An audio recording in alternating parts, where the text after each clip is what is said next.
Hello बच्चों, welcome back to मेरा classes. आ गए हैं फिर से वापस से एक नई वीडियो के अंदर। आज जो है हम स्टार्ट करने वाले हैं class 12th biology. Class 12th की बायोलॉजी में हम स्टार्ट कर रहे हैं chapter number 2, that is human reproduction. ठीक है ना। तो आज पहली क्लास है ह्यूमन रिप्रोडक्शन की। बेसिक सी बातें हम करेंगे, थोड़ी सी एक आइडिया लेंगे कि ह्यूमन रिप्रोडक्शन क्या होता है और इस चैप्टर में हम क्या क्या पढ़ने वाले हैं। ठीक, बाकी उसके बाद आगे हम कंटिन्यू करेंगे। तो सबसे पहले अगर हम बात करें तो चैप्टर का नाम जैसा कि है human reproduction. Human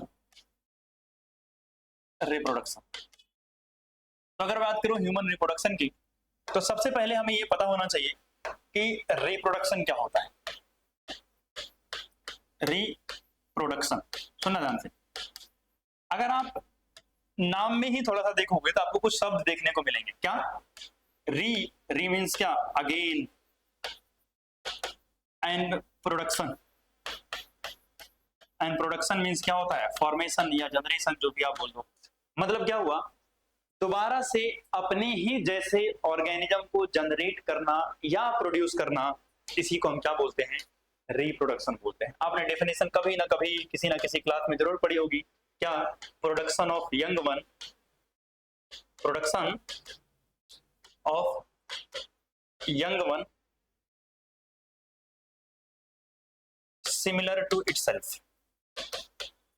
similar to itself यानी अपने जैसे नए ऑर्गेनिज्म को प्रोड्यूस करना, दैट इज रिप्रोडक्शन।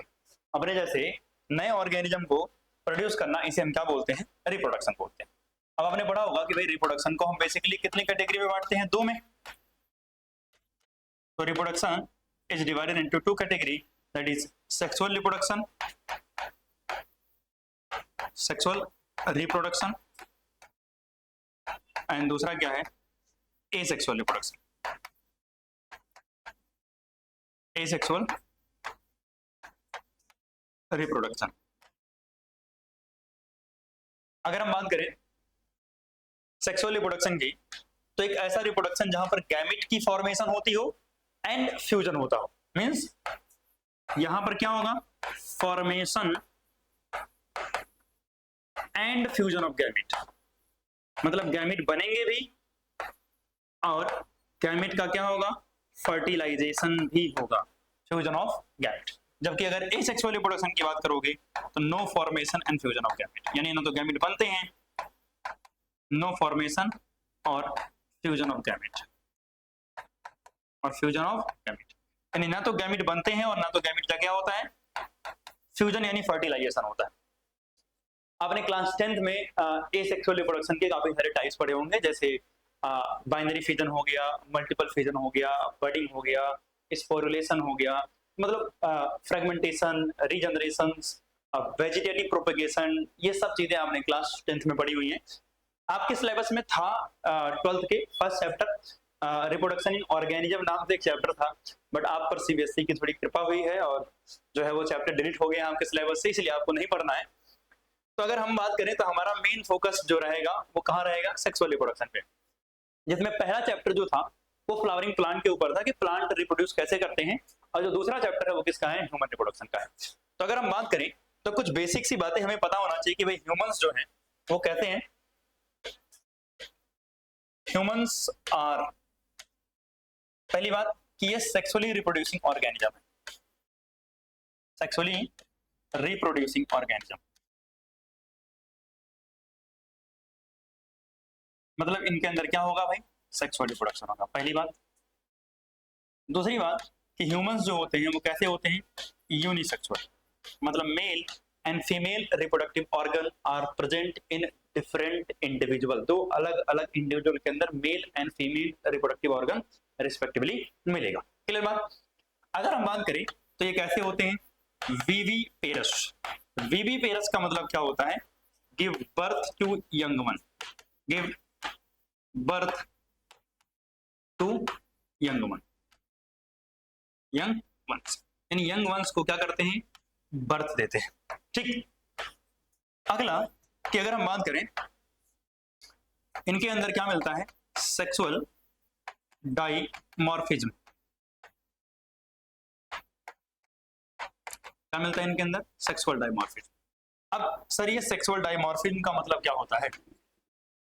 देखो ध्यान से, डाई मींस यानी दो होता है और मॉर्फिज्म का मतलब फिजिकल अपीयरेंस के बेसिस पर। सुनना ध्यान से, क्या कहना चाह रहा हूं मैं ये कहना चाह रहा हूं कि भाई अगर मान लिया मेरे सामने दो इंडिविजुअल खड़े हैं, एक उसमें से मेल है और एक फीमेल है, तो क्या आप देख करके पहचान सकते हो? बिल्कुल, आप देख करके पहचान सकते हो। पहचानने के लिए हम कुछ कैरेक्टर्स का इस्तेमाल करते हैं, जिन कैरेक्टर की हेल्प से हम आइडेंटिफाई कर पाते हैं whether the individual is male और फीमेल। तो मतलब क्या हुआ कि हम कुछ कैरेक्टर्स का इस्तेमाल करके डिफरेंशिएट कर सकते हैं मेल एंड फीमेल में, और इसी एबिलिटी को डिफरेंशिएट करना, मेल एंड फीमेल को क्लियरली डिफरेंशिएट कर पाना, that is the sexual dimorphism. और आप डिफरेंशिएट करने के लिए जिन कैरेक्टर का इस्तेमाल करते हो उन्हें क्या बोलते हैं? सेकेंडरी सेक्सुअल कैरेक्टर बोलते हैं। जैसे बियर्ड, मुस्टैचेस, ठीक है ना। अगर हम बात करें ब्रेस्ट डेवलपमेंट, मस्कुलर बॉडी, ये सारी चीजें जो है देख करके बेसिकली हम डिफरेंशिएट करते हैं मेल और फीमेल को। और ये सारे कैरेक्टर जो मैंने नाम लिए सब क्या हैं? Secondary sexual character. तो ये सारे कैरेक्टर कहाँ देखने को मिलते हैं आपको? ह्यूमंस के अंदर देखने को मिलेंगे। ठीक, अब मेरी बात सुनना, जब भी हम किसी भी चैप्टर में जैसे कि हमारे पास दो चैप्टर्स हैं रिप्रोडक्शन के, एक पहला chapter sexual reproduction in flowering plant and दूसरा ह्यूमन रिप्रोडक्शन। तो चाहे आप किसी भी चैप्टर की बात कर रहे हो, तो जब भी आप चैप्टर्स पढ़ोगे तो हम जनरली पूरे रिप्रोडक्शन को 3 स्टेजेस में डिवाइड करेंगे। बेसिकली हम बात किससे कर रहे हैं? Sexual reproduction. और वो 3 स्टेजेस क्या हैं? एक है pre fertilization event, pre fertilization events, दूसरी है फर्टिलाइजेशन इवेंट, और तीसरी है पोस्ट फर्टिलाइजेशन। अगर मैं बात करूं प्री फर्टिलाइजेशन की, तो प्री फर्टिलाइजेशन में मेनली हम बात करते हैं स्ट्रक्चर्स में, जैसे रिप्रोडक्टिव स्ट्रक्चर। रिप्रोडक्टिव स्ट्रक्चर्स की बात करेंगे कि भैया मेल स्ट्रक्चर कौन होती है, फीमेल स्ट्रक्चर कौन होती है, कहां से गैमेट बनते हैं, मतलब डिटेल में mail and female reproductive structure को समझा जाएगा। जब स्ट्रक्चर को समझ लेंगे तो इसी में हम बात करेंगे किसकी? गैमेटोजेनेसिस की। किसकी बात करेंगे? गैमेटोजेनेसिस की। इफ रिक्वायर्ड तो हम यहीं पर गैमेट के ट्रांसफर की भी बात करते हैं। गैमेट ट्रांसफर कैसे होता है इसकी भी बात करेंगे। ठीक, तो ये सारी बातें कहां की जाती हैं? प्री फर्टिलाइजेशन इवेंट्स के अंदर। जब प्री फर्टिलाइजेशन इवेंट हो जाती है, यानी गैमेट प्रॉपरली ट्रांसफर हो गए और वो फीमेल रिप्रोडक्टिव स्ट्रक्चर के अंदर या फीमेल बॉडी के अंदर ट्रांसफर हो गए हैं, उसके बाद क्या होता है? फर्टिलाइजेशन, मतलब फ्यूजन होगा किसका? Fusion of male and female gamete.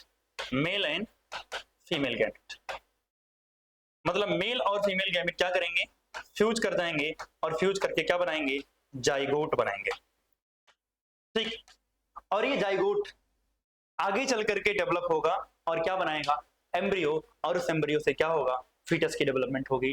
मतलब जब जाइगोट बन गया उसके बाद जो कुछ भी हो रहा है, यानी जो कुछ भी आप पढ़ रहे हो, जितनी भी इवेंट्स हो रही हैं, उन सब की स्टडी हम कहां करेंगे? यानी एम्ब्रियोजेनेसिस। इसके बाद यानी अगर हम बात करें तो लैक्टेशन की, ब्रेस्ट फीडिंग, पार्चुरेशन, डिलीवरी कैसे होती है बच्चे की, ये सारी चीजें आप कहां पढ़ोगे? यहाँ पर। ठीक, मतलब पोस्ट फर्टिलाइजेशन इवेंट्स के अंदर। तो बेसिकली ये तरीका हमारा रहेगा जिस हिसाब से हम इस चैप्टर को आगे प्रोसीड करेंगे। तो सबसे पहले जो हम स्टार्ट करेंगे वो कहां से स्टार्ट करेंगे? मेल रिप्रोडक्टिव स्ट्रक्चर से। लेकिन स्टार्ट करें उससे पहले आपको कुछ बातें और जानना जरूरी है। अगर हम बात करें तो रिप्रोडक्टिव ऑर्गन, रिप्रोडक्टिव ऑर्गन्स जो हैं उसको हम बेसिकली 2 कैटेगरी में डिवाइड कर देते हैं। एक होता है प्राइमरी ऑर्गन, प्राइमरी ऑर्गन्स, और दूसरे क्या होते हैं बच्चे? Secondary organs, secondary organs. अगर मैं बात करूं बच्चे प्राइमरी ऑर्गन की, तो प्राइमरी ऑर्गन को हम गोनाड्स के नाम से भी जानते हैं। किसके नाम से? गोनाड्स।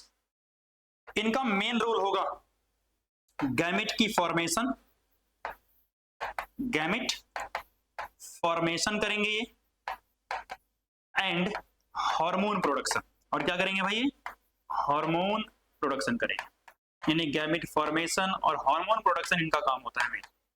ठीक, इसका एग्जांपल अगर बात करूं, एग्जांपल है ovary and testis, respectively mail and female के अंदर जो है आपको देखने को मिलेंगे प्राइमरी ऑर्गन, जिनका मेन काम क्या होगा, गैमेट बनाना और हार्मोन की प्रोडक्शन करना। अगर मैं बात करता हूं सेकेंडरी ऑर्गन की, सेकेंडरी ऑर्गन को अलग अलग नाम से जानता है, जैसे इसको हम एसेसरी ऑर्गन भी बोलते हैं, एसेसरी ऑर्गन भी बोलते हैं। इनका रोल क्या होता है, सपोर्टिव रोल। कैसा रोल होगा, सपोर्टिव। सपोर्टिव मतलब जैसे गैमेट प्रोड्यूस जब हो गया तो गैमेट को स्टोर करना, गैमेट को मैच्योर करने में हेल्प करना, न्यूरिशमेंट वगैरह देना, गैमेट की ट्रांसफर में हेल्प करना, ठीक है ना। तो मतलब जैसे इनका काम क्या हो जाएगा, स्टोरेज का, ट्रांसफर का और किसमें, मैच्योरेशन का। इन सब कामों में क्या करेंगे, हेल्प करेंगे। इन सबको हम क्या बोलेंगे, वो सारे ऑर्गन जो ये सब काम करते हैं उन्हें क्या बोलते हैं, सेकेंडरी ऑर्गन बोलते हैं। एग्जांपल के लिए जैसे वास डिफरेंस हो गई, या सिंपल शब्दों में बोल दूं डक्ट्स, मतलब जो ट्यूब्स वगैरह दिखती हैं।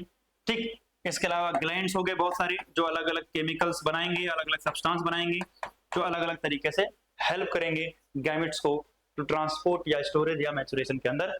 तो वो सब ऑर्गन्स कहाँ आएंगे, सेकेंडरी ऑर्गन्स के अंदर आएंगे। क्लियर बात। तो बेसिकली हम जब भी पढ़ेंगे तो वहां पर हम सेकेंडरी ऑर्गन, प्राइमरी ऑर्गन इस तरीके से दो कैटेगरी में डिवाइड कर देंगे। तो आपको बेसिक बातें मैंने बता दी है, और अगली क्लास से यानी अगले लेक्चर से हम स्टार्ट करेंगे मेल रिप्रोडक्टिव स्ट्रक्चर कैसा होता है, और जो है टेस्टिस की स्ट्रक्चर वगैरह वगैरह आगे देखेंगे, ठीक है ना। तो बस आज के लिए यहीं तक, मिलते हैं अगली वीडियो में। हाँ, शेयर और सब्सक्राइब थोड़ा जरूर करें।